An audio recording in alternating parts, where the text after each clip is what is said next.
Seja muito bem-vindo, muito bem-vinda ao programa Pais e Filhos. Aqui a gente recebe convidados para ajudar a trazer informação de qualidade, para te inspirar, para que a gente consiga ter um olhar mais cuidadoso com a infância, para que a gente consiga fortalecer laços e relações, principalmente entre pais e filhos. No programa de hoje, nós vamos falar sobre transtorno do espectro autista e sobre o TDAH, transtorno do déficit de atenção e hiperatividade. Provavelmente você conhece algum familiar ou conhece alguém que recebeu esse diagnóstico, porque o que a gente está vendo? Que esses diagnósticos estão aumentando e isso impacta a vida de uma criança e a vida da sua família. Então, para falar sobre esse aumento de casos, sobre a forma de fazer diagnóstico, a gente tem hoje uma especialista, uma neuropediatra maravilhosa, que é a doutora Eliette Faria. Bem, Eliette, bem-vinda ao programa Pais e Filhos. Obrigada pelo convite. Obrigada a você, imagina, por trazer, toda a sua sabedoria, a sua experiência do seu consultório para a gente falar sobre esse assunto. Que é tão importante, mas Eli, conta primeiro pra gente um pouquinho sua formação, como que é o seu trabalho, como é o trabalho de uma neuropediatra, para quem está em casa. Eu sou médica, me formei em medicina, depois eu fiz 2 anos de residência em neurologia, em pediatria primeiro, depois 2 anos em neurologia. Então depois dessa formação eu comecei a trabalhar bastante e aí no consultório é muito comum ter alterações de neurodesenvolvimento e é uma área que eu gosto muito. Coincidiu também logo depois eu ficar grávida, ser mãe, isso me motivou, Gostei muito de ver essa questão do neurodesenvolvimento. E aí comecei a estudar isso, a aprofundar o trabalho. Eu trabalhei na unidade de referência em autismo, hoje eu sou voluntária no Instituto de Psiquiatria da USP, como neuropediatra, no ambulatório do Proteia. E então eu trabalho voluntária nesse local e no consultório. Pois é, então uma pessoa, gente, vocês estão vendo, que ela tem muita experiência, trabalha com isso e além de ser mãe também, que tem a sua experiência de casa, Sim. E quando eu convidei você para a gente falar sobre isso, eu fui pesquisar uns dados e algo me chamou muita atenção, que a gente tem muito mais estatísticas americanas que brasileiras. Sim. E nos Estados Unidos tem um dado do CDC americano que diz que nos anos 2000, a gente tinha um caso de autismo para cada 150 crianças. E em 2020, saltou para um caso a cada 36 crianças. Ou seja, é uma realidade que a gente está vendo esse aumento de diagnósticos. Porém, a gente ainda vê no Brasil muitos diagnósticos apressados sendo feitos ali na base do olhar. O profissional olha para a criança em 5 minutos e fala, não, eu acho que essa criança tem autismo, eu acho que essa criança tem TDAH. E o que gera, claro, muita ansiedade e preocupação dos pais, muitos diagnósticos errados.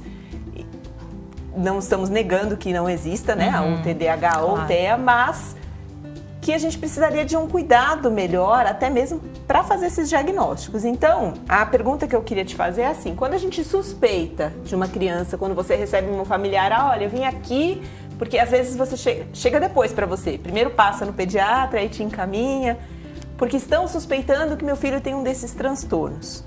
Como que a gente faz um diagnóstico correto? É uma consulta bem longa, né, muito detalhada. A gente tem que fazer uma anamnese, né, bem completa, todo o histórico, gestação, como foi o desenvolvimento daquela criança desde a fase lá recém-nascida, então como que ela brincava, enfim, são muitas perguntas, familiar, e aí é importante também a gente ter informação dos outros ambientes, então todas as alterações de neurodesenvolvimento, de comportamento, é importante você saber como é na escola, como é em casa, como é na natação, como é pelo olhar também de diferentes pessoas em diferentes ambientes. Então isso é uma coisa que muitas vezes você não consegue fechar o diagnóstico na primeira consulta, né? Outra coisa importante é ver a evolução, porque às vezes você inicia com alguma estimulação, inicia com algum tratamento específico e aquela criança evolui de uma forma diferente. Então tem que se tomar muito cuidado com esse diagnóstico precoce.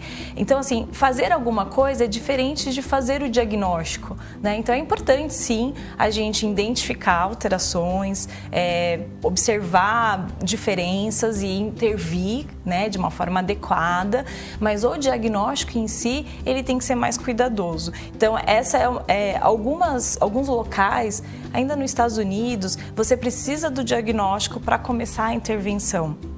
Então, acho que talvez isso também acaba favorecendo fazer diagnósticos rápidos para que a gente consiga entrar com a intervenção. Um diagnóstico precoce e errôneo, ele também pode trazer consequências, né? Assim como não intervir na hora certa. Então, é algo que a gente tem ali um limite tênue, então a gente tem que tomar muito cuidado. Certo. Então, muitas vezes precisa de mais de uma consulta, precisa fazer exames complementares. Isso. Desculpa te interromper, mas isso. Às vezes a gente precisa fazer avaliações também. Então, a avaliação multidisciplinar, do psicólogo, do fono, do terapeuta ocupacional, do psicopedagogo. A gente precisa de mais informações para entender. Então, quanto mais... Só que assim, a avaliação é algo que também não é disponível em todos os locais, né? Então, às vezes a gente não tem, mas quando há essa disponibilidade, são informações muito valiosas, né? Então, o ideal seria uma conversa entre vários profissionais de áreas diferentes para conseguir chegar. E quem que é o profissional que pode efetivamente dar esse diagnóstico? O diagnóstico ele é médico. No Brasil, quem faz é um diagnóstico médico, de preferência os especialistas. Então, é o neuropediatra, o psiquiatra infantil e o pediatra do desenvolvimento. São pessoas que estão bem habilitadas a fazer esse diagnóstico. Existem também alguns exames que às vezes a gente solicita e é caso a caso, exames complementares, exames genéticos, normalmente para excluir outras causas ou para identificar comorbidades, mas o diagnóstico tanto do TDAH quanto o diagnóstico de autismo, ele é um diagnóstico clínico, baseado nos critérios clínicos. Agora, essa interpretação dos critérios clínicos é que tem que ser bem cuidadosa, né? Sem dúvida, por isso que precisa, gente, de um profissional que é especializado na área para fazer esse diagnóstico.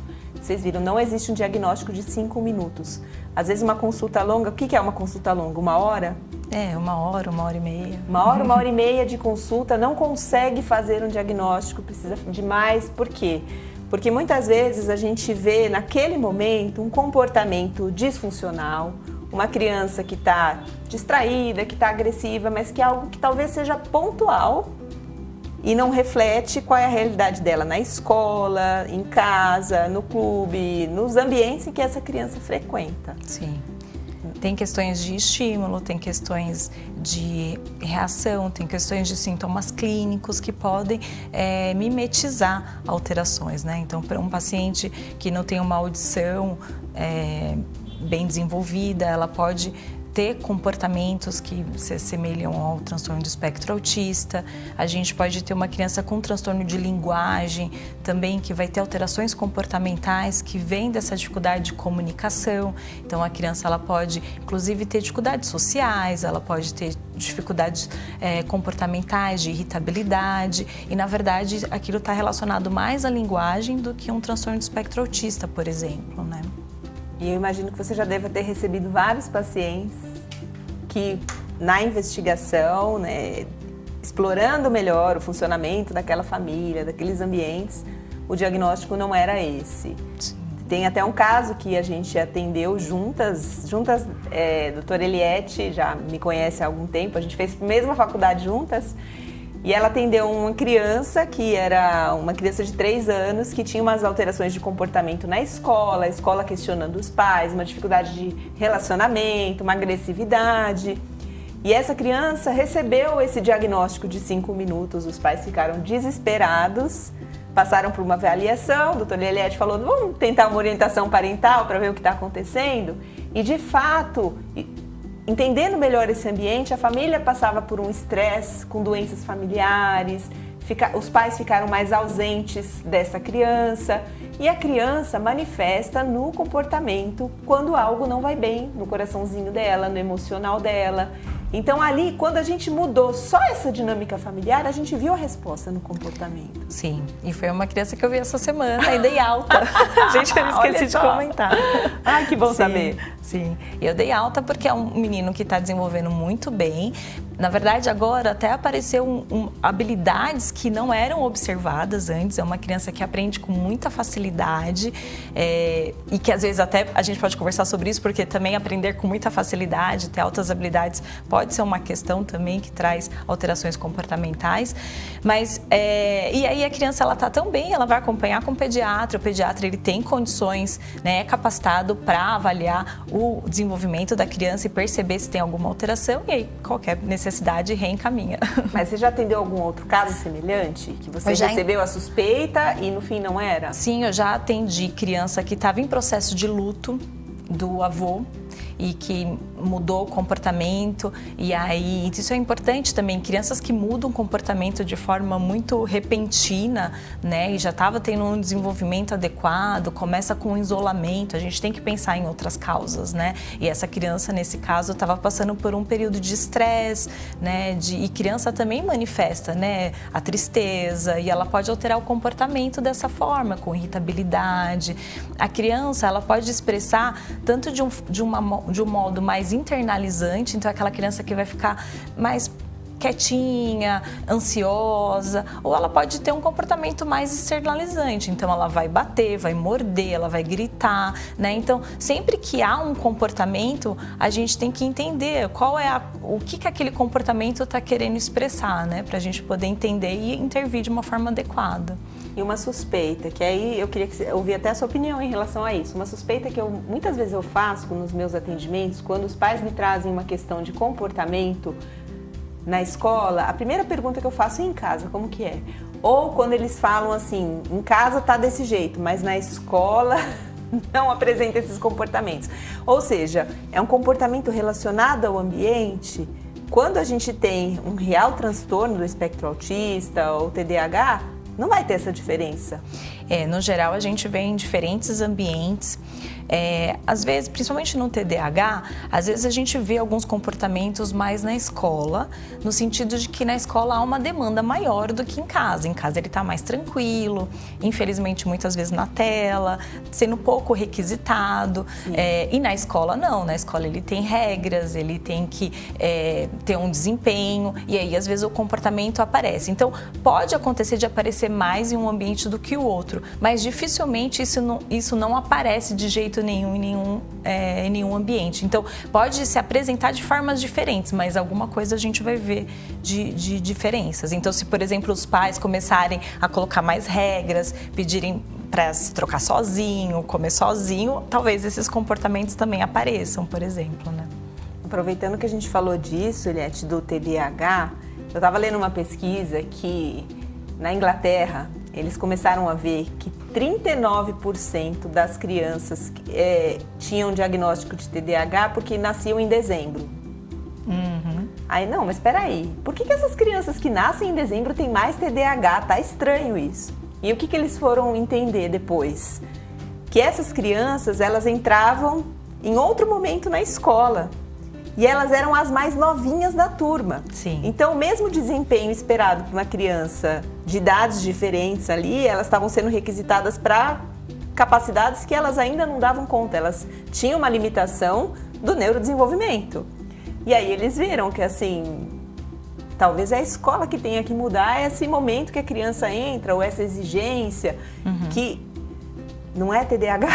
Sim, sim. É uma questão de maturidade, né? Exato. Do desenvolvimento neurológico. Isso é muito comum, tanto que nesses casos é muito comum os pais falarem assim, nossa, no segundo semestre parece que vira uma chave, porque é justamente os 6 meses que ele estava precisando para adquirir algumas habilidades.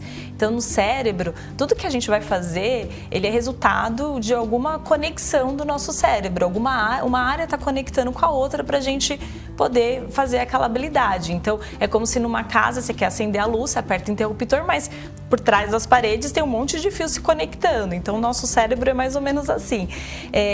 E essa parte da nossa região frontal do cérebro é muito importante, é a que desenvolve a parte de controle inibitório, impulsividade, atenção, organização, planejamento. Então, assim, isso está em desenvolvimento, vai acabar lá na fase adulta, né? Adulto jovem.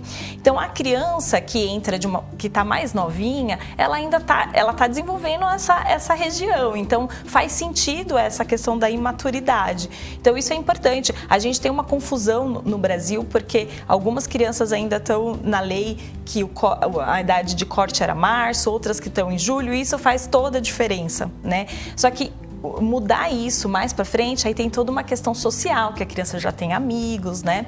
Então, mas sim, já tive caso, inclusive, que a gente conversou com muito cuidado, com todos os terapeutas, com a escola, com os pais, e a gente optou por mudar a criança de horário e reter ela, né? Fazendo um trabalho com a criança também de preparar ela, de que não é que ela era incapaz e que ela, né, tinha algum problema, e a criança se beneficiou muito disso. E aí, senão ela fica sempre ali correndo atrás, né? E como se fosse uma alteração do desenvolvimento, e não, né? É só uma questão de maturidade. E aí precisaria ser individualizado, né? Que seria o ideal para a gente avaliar se aquela criança tem condições de ficar naquela turma ou não, se ela precisaria mudar para uma turma anterior, para que ela pudesse acompanhar. Porque uma das grandes preocupações é o excesso de medicalização na infância. Porque, por exemplo, essas crianças que receberam um diagnóstico de TDAH e não era só porque eram mais novas, quantas delas não foram tomar remédio? E o Brasil é o segundo país que mais prescreve metilfenidato, que é a medicação, uma das principais medicações usadas no tratamento, que é a Ritalina, né? Conhecida como a Ritalina. E essa medicação, ela não é isenta de efeitos colaterais, ela não é isenta de riscos, ela é muito bem indicada, ela ajuda a reduzir o sofrimento das crianças que realmente precisam. Sim. Certo? Mas a gente tem visto esse excesso de medicalização que acaba tendo outras consequências. Deixa as crianças muito mais domadas, entre aspas, para que ela se encaixe num padrão. E aí será que não está no momento também da gente questionar sobre esse padrão, sobre esse grau de exigência? Esse é até um artigo recente que discute o aumento do diagnóstico do TDAH na América do Norte, né? Tanto os Estados Unidos quanto o Canadá, eles notaram esse aumento muito grande, e esse artigo ele discute exatamente isso, assim. Será que a criança não tem um desenvolvimento normal dentro daquela curva de tem crianças que vão ter um desempenho maior, outras que vão ter uma maior dificuldade no desempenho acadêmico, mas pode ser boas em outras coisas, né? E aí a gente está querendo que todo mundo tenha um super desempenho, né? Essa cultura do desempenho.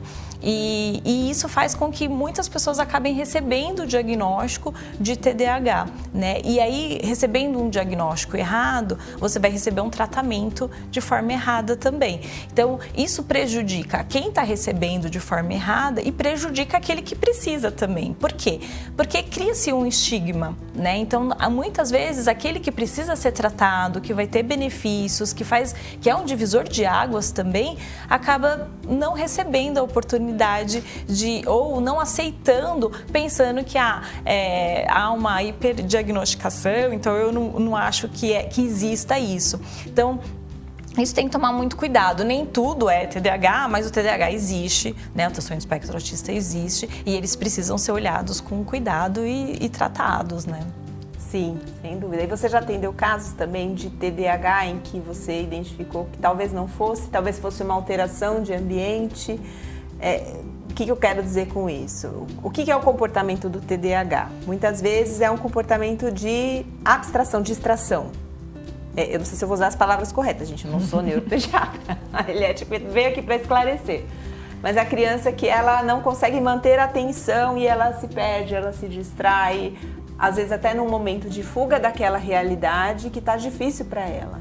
Num ambiente estressante, por exemplo, um ambiente que tenha muitas brigas familiares, muitas discussões dos pais na frente da criança, que é um ambiente em que há estresse diário. Uhum. O TDAH, ele pode ter 3 apresentações, né? O déficit de atenção, o hiperativo impulsivo e o combinado. Então, a gente pode ter diferentes manifestações.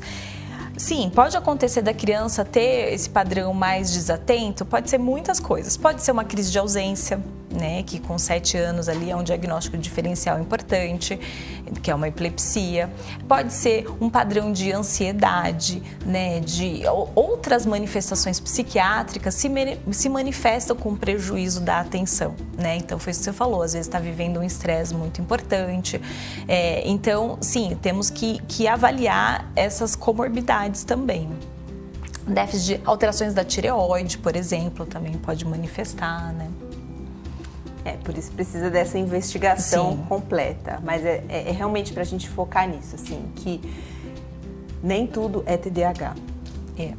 E é uma grande preocupação, porque realmente, assim, está muito preocupante. A gente está entrando numa situação muito preocupante, de uma medicalização excessiva da infância, sendo que muitas vezes não é necessariamente a primeira escolha. Descobrir o diagnóstico, tem que entrar com a medicação. Não é assim. Não.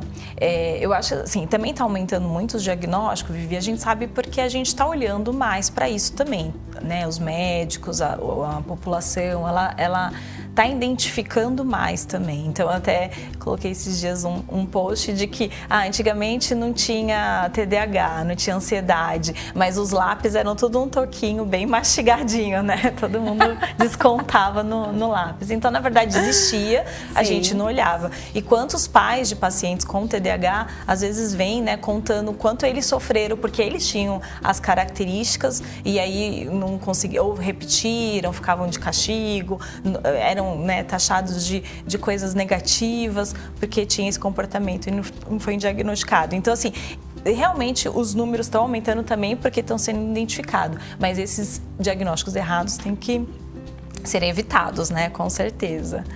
A gente tem que olhar para isso e buscar o profissional correto para dar o diagnóstico. E, no fim, algumas crianças que recebem esse diagnóstico e que fazem tratamento, assim, elas levam as famílias a uma grande dificuldade, né? Que é a sequência desses tratamentos, como tratar as crises de agressividade. E esse é um assunto que a gente precisa continuar. Mas a gente vai fazer uma pausa para um cafezinho e daqui a pouco a gente volta com a doutora Eliette.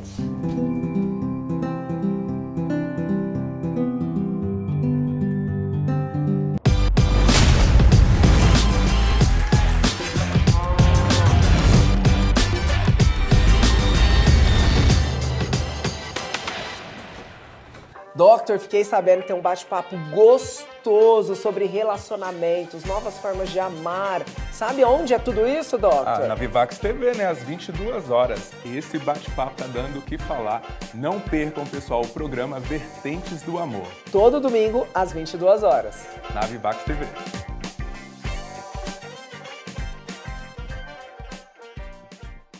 Olá, telespectadores da Vivax TV. É com muita alegria e entusiasmo que eu anuncio para vocês um novo programa da casa, Backstage com Edras Graff. Todos os sábados, às 22 horas. O melhor do universo do entretenimento, os bastidores de tudo que acontece aqui em São Paulo, você confere comigo aqui na Vivax TV.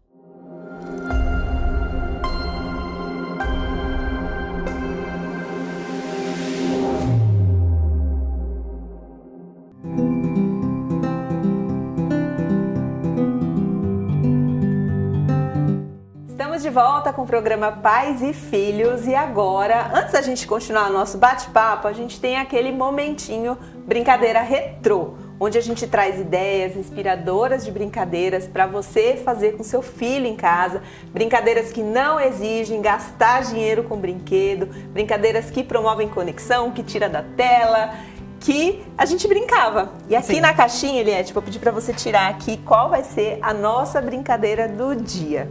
Eu brincava disso quando eu era criança, mas eu não lembro direito.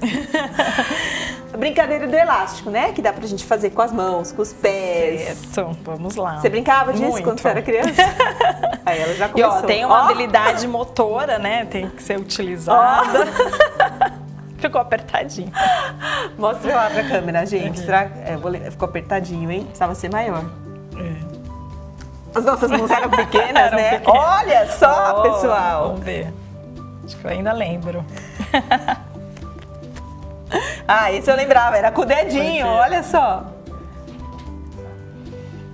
Aí passava a mão aqui, Agora já era mais difícil. aí ia complicando. É, Já brincou disso com as suas filhas? olha, eu não Só tô assim? me lembrando. Ih, Ah! errei. Gente, olha, isso aqui. Vamos sentar, Eliette, Vamos. só pra falar com as famílias, assim, né? Quando eu pensei assim, vamos brincar de elástico. Primeira coisa, fui lá procurar na internet pra comprar online elástico. Não achava, não sabia nem o nome disso daqui. E aí eu fui encontrar, pessoal, em casas que vende armarinhos, que vende de material pra costura, elástico de roupa. Aham. Então já fica aqui a dica para você procurar um elástico para brincar com seus filhos, né? Para eles brincarem com as crianças. A criançada hoje não sabe mais brincar, só Não. quer brincar imitando o personagem que vê no videogame, que vê na tela. E é isso, é um movimento que a gente precisa fazer para resgatar isso Sim. com as nossas crianças. E com certeza eles Né? vão inventar novas brincadeiras. É só dar um item que eles, na criatividade, conseguem. Mas um passo tem que ser dado. Sim. Porque se a gente deixar o vício ali na tela, consome. E é claro que é muito mais gostoso ficar na tela. E a criança só vai querer ficar na tela. Então a gente tem que dar esse empurrãozinho para ajudá-los É a um abrir a modelo. mente para outras coisas. Sim, né? com certeza. Bom, agora a gente vai falar sobre as perguntas e as dúvidas. E um tema que eu queria trazer era essa questão da agressividade, da dificuldade das famílias de lidar com comportamentos das crianças. E aí, gente, tem uma mãe que me procurou e me mandou um áudio que eu vou colocar aqui para vocês sobre uma dúvida e uma dificuldade que ela tem com o filho dela. Vamos escutar sobre essa questão da agressividade num filho com transtorno do espectro autista. Como que eu resolvo isso? Outro dia ele quase puxou o cabelo da mulher na rua. Eu não quero ser a mãe que tranca o menino dentro de casa, só que à medida que ele vai crescendo, o simples fato dele não evoluir faz com que ele esteja piorando, sabe? Porque ele é mais forte, eu não consigo mais carregar. À medida que vai crescendo, vai ficando mais difícil, porque vai ficando mais forte e a gente vai, né, não consegue segurar. Aí ele mesmo se machuca e, sei lá, não entende o que a gente fala, ou entende. Eu também tenho quase certeza que ele entende a maioria das coisas, mas daí ele entender o que tem que fazer e o que precisa fazer já é outra história. Ai, sei lá, eu acho que é muito difícil, sabe, a educação nesse sentido. Sim. Muito bem. Então, como a gente ajuda essa mãe com essa dificuldade? E você vê como ela tem muitas dúvidas, né? Eu acho que uma das primeiras coisas que a gente precisa fazer é ensinar os pais, é instrumentalizar os pais a como lidar com os comportamentos, né? Então, todo comportamento, ele tem uma função. Então, a gente precisa tentar entender qual é essa função do comportamento. Outra coisa, a gente tem que entender o que foi o que desencadeou esse comportamento, o que desencadeia aquele comportamento. E depois, o que eu faço depois quando esse comportamento acontece, né? Essa é uma linha comportamental que a gente consegue atuar na prevenção do comportamento, né? Quando a gente identifica o que está desencadeando. A gente consegue atuar no tratamento também para a gente não reforçar aquele comportamento, dependendo do que a gente faz depois desse comportamento, né? E então, em muitos comportamentos, por exemplo, então tem para uma ação de ganho de atenção. A criança quer ter atenção e ela faz um comportamento inadequado e no final ela ganha a atenção, então isso acaba continuando. Então, quando a gente consegue ensinar aquela criança a pedir a atenção de uma forma adequada, a gente consegue reduzir esse comportamento, por exemplo. Não que isso seja fácil, mas é necessário que a gente vá trabalhando. A gente tem essa questão da comunicação também sendo um ponto muito importante. Então, uma das coisas que a gente precisa atuar é na comunicação, né? Então, à medida que ele consegue expressar o que ele está sentindo, o que ele quer, isso já reduz muito o padrão de ansiedade e essa resposta mais agressiva.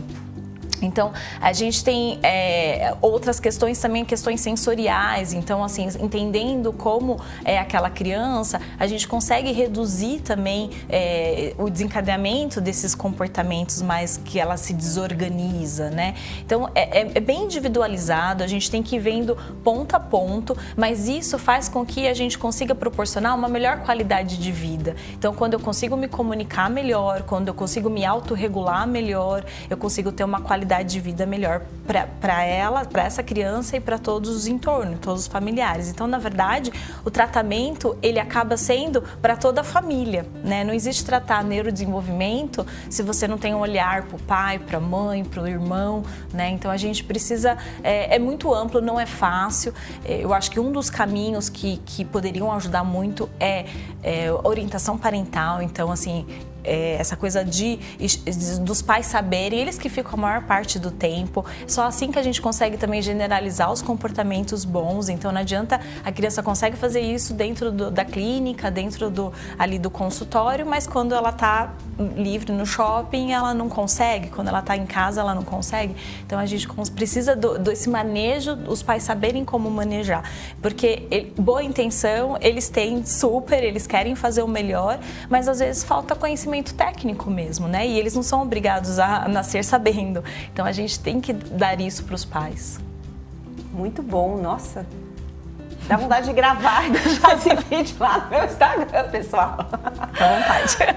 Mas porque assim, muitas vezes, né, eu fico falando, mas às vezes vem outra pessoa e fala, ajuda tanto.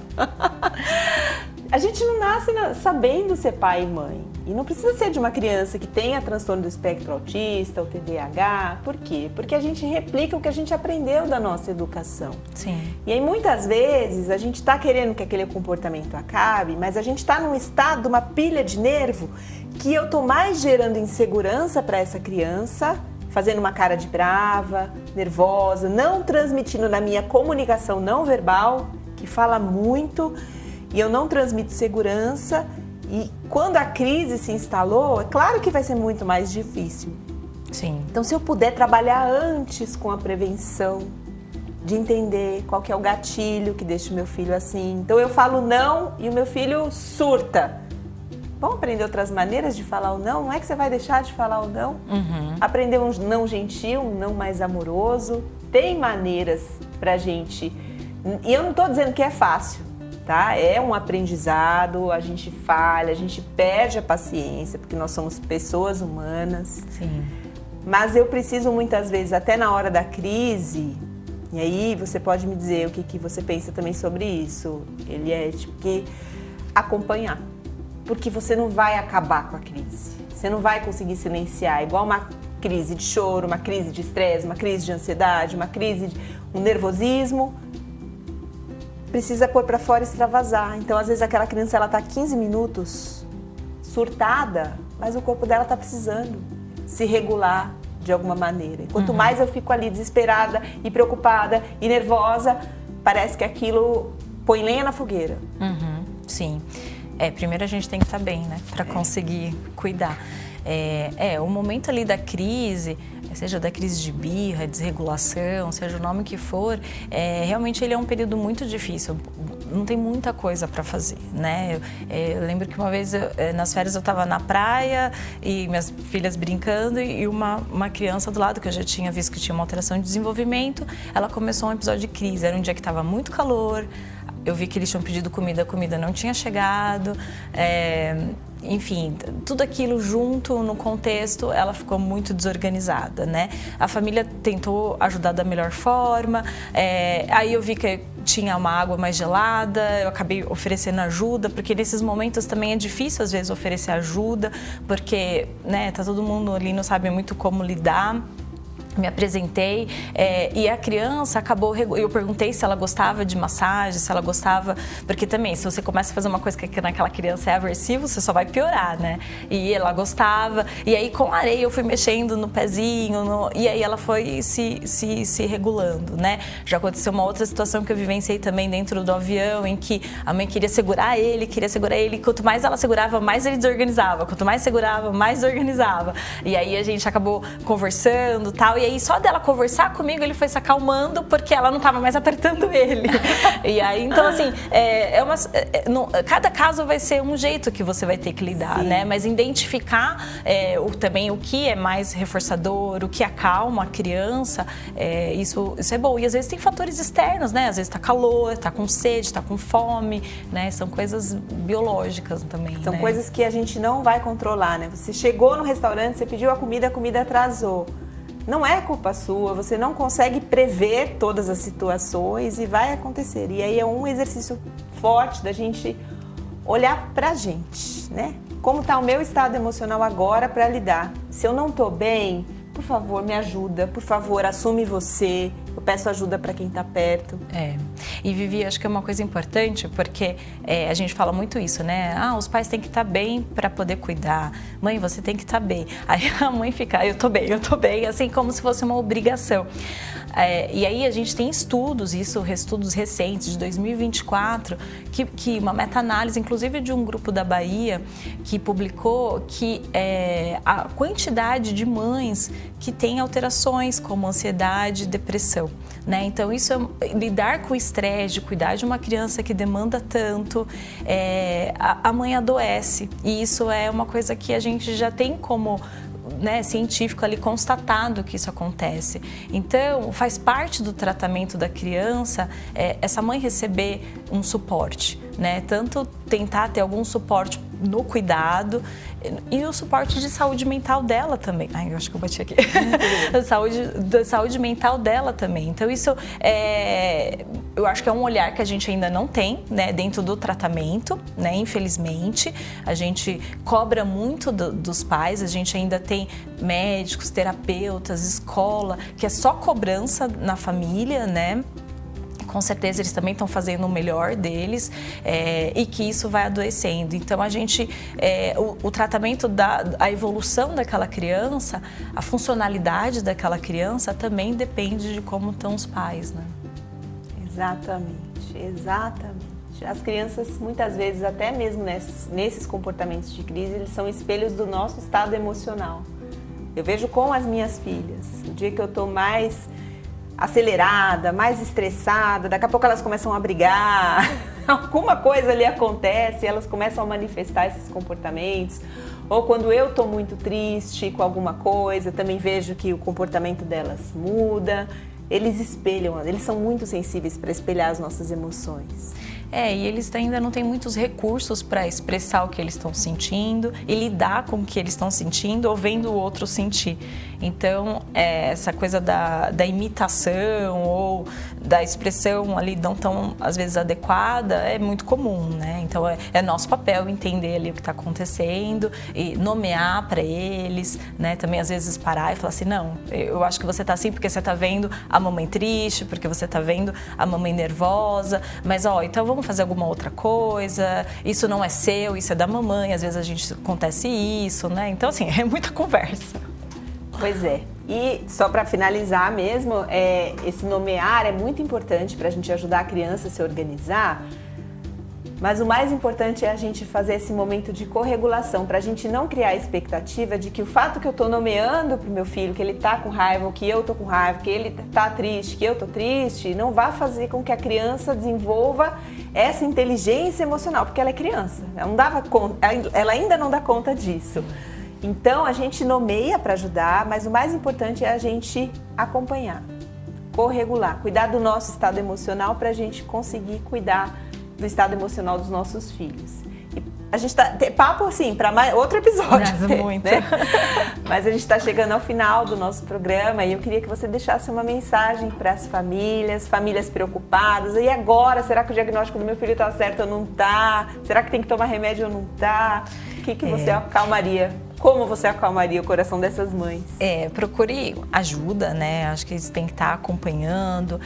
Esteja tranquilo em que você está oferecendo o melhor para o seu filho. Pense muito na funcionalidade dele. Então, a melhor coisa é você fazer com que seja funcional, né? Não precisa ser a pessoa com a melhor nota da sala, mas ele tem que saber tirar e colocar a roupa, saber conversar da melhor forma ou se comunicar da melhor forma, seja como for essa comunicação.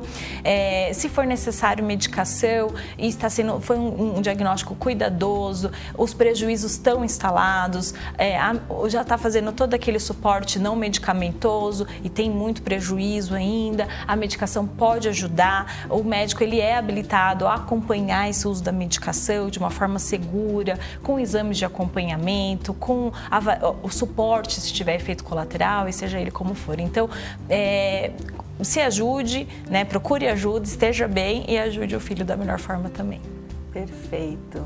Obrigada, doutora Imagina, Eliette. foi um Eu amei prazer, nosso adorei. episódio. Espero que você também tenha gostado e saiba que você também pode mandar perguntas pra gente sobre crianças, comportamentos e a dúvida que você mandar para mim, ou no meu canal do Instagram, ou na rede Vivax TV, a gente vai buscar profissionais para trazer a informação que você precisa, porque o objetivo maior do nosso programa é esse. Então eu te espero aqui toda segunda-feira, às 11h30, no programa Pais e Filhos.